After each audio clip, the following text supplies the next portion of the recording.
Well. Let's talk about the academy, shall we?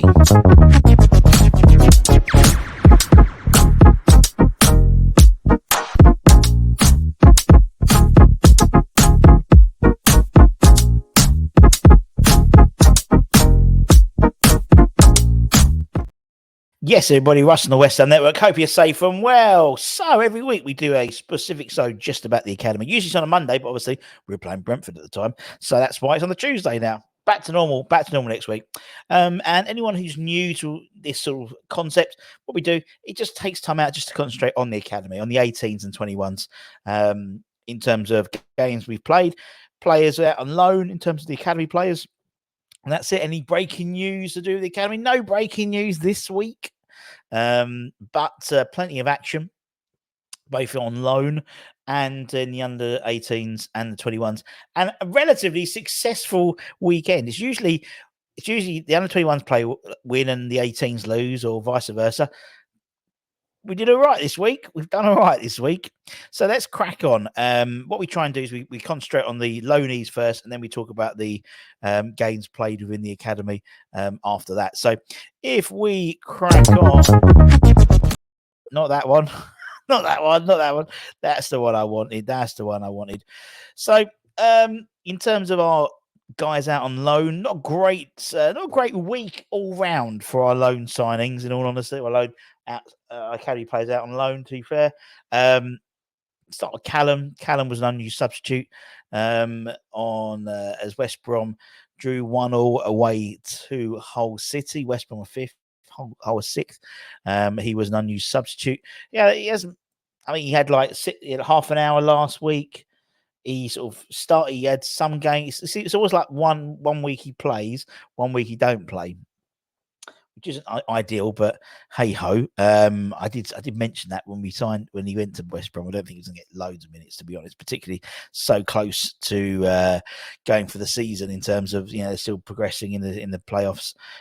So it's a lot of pressure to take on. Gideon finally got some minutes. Gideon Kadoa signed on loan at Wycombe Wanderers. Hasn't featured in the matchday squad at all, but he started for Wycombe at the weekend as they lost 1-0 away to Stevenage. It was his first minutes for the lone club. He started on the right wing and played the first 51 minutes before being substituted. Freddie wasn't included. As you know, Freddie's been almost like an ever-present for Wycombe this season when be available. He wasn't in the matchday squad at all. And I think hardly surprising because he played in the EFL Trophy semi-final in midweek against Bradford, and obviously they won that to go through to play in the final against Peterborough in a few weeks' time. So they sort of rested a lot of people, it seemed, and Freddie was one of those rested. And we'll wait and see. Wycombe is still 15th in League One for anyone who is interested. Elsewhere, Dan Chester's started playing at right back. No, that's not Dan Chester's. That's Dan Chester's.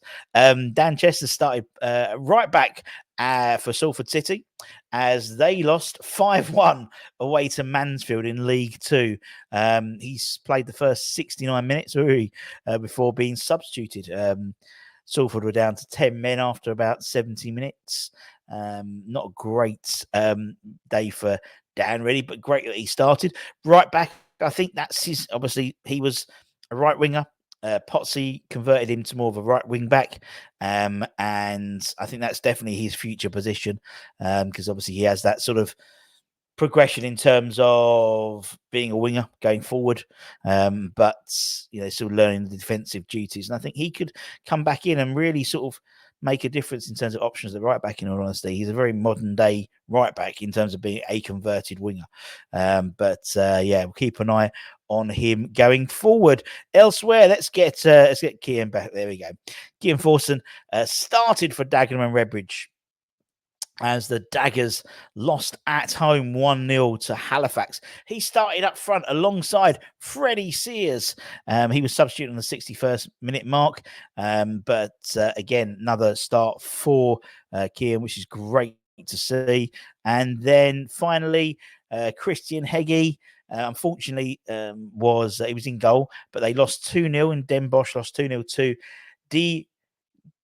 Graafschap, the Graafschap on Friday nights in the Dutch second division, leaving Den Bosch bottom of the Dutch second division, which not a great place to be in for Heggy.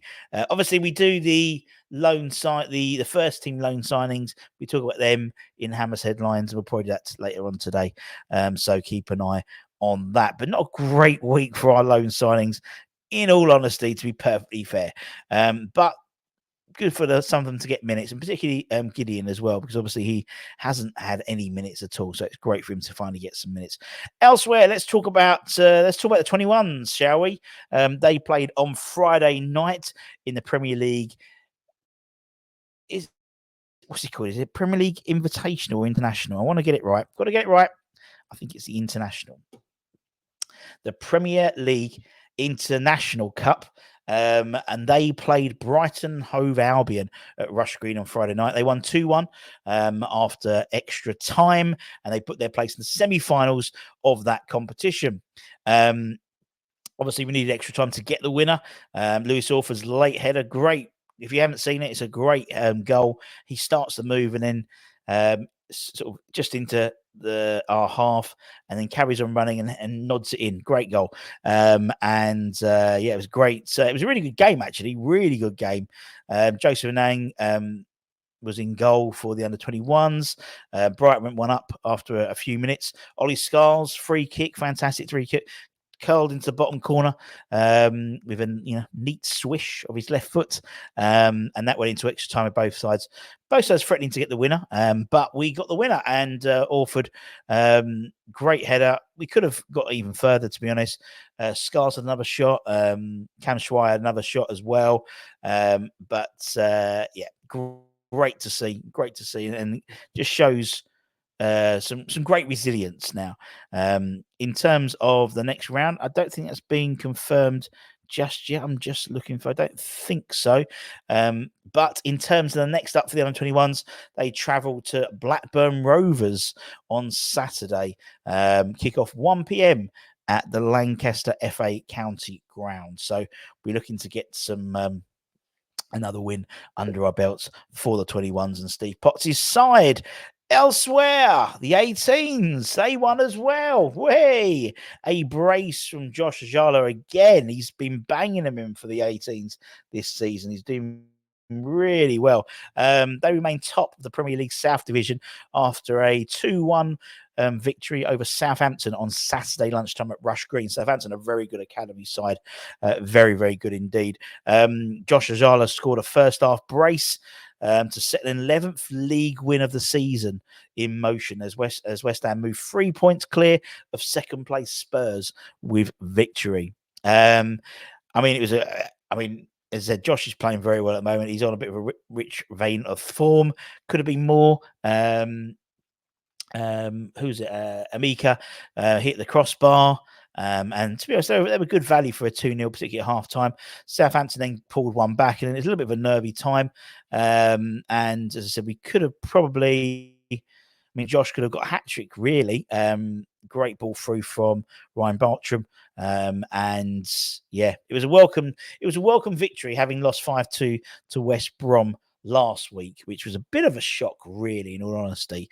My main man, Adris Golombekis, he was playing, did well, stuck to the task. He's one for the future, that's for sure. And yeah, good for Dan Reed to get some minutes as well. Tyrone Mayers, obviously, he signed a professional contract a few weeks ago. He got some minutes, and great to see Ryan Bartram being the. He had a busy day. He was on the bench. Was he on the bench for the under-21s as well the day before, I believe? So he didn't have a bad.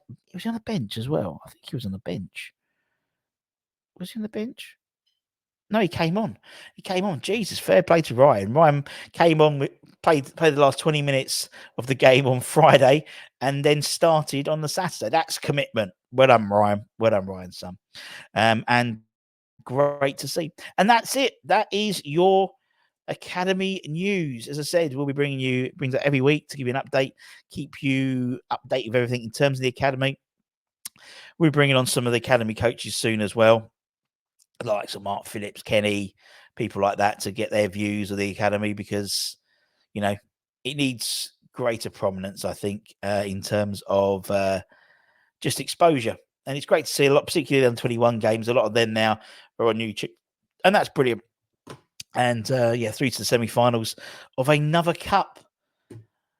Getting used to all this cup success, aren't we? Anyway, until then, take care, stay safe, stay warm, stay humble, keep the faith, and come on, you bloody Irons.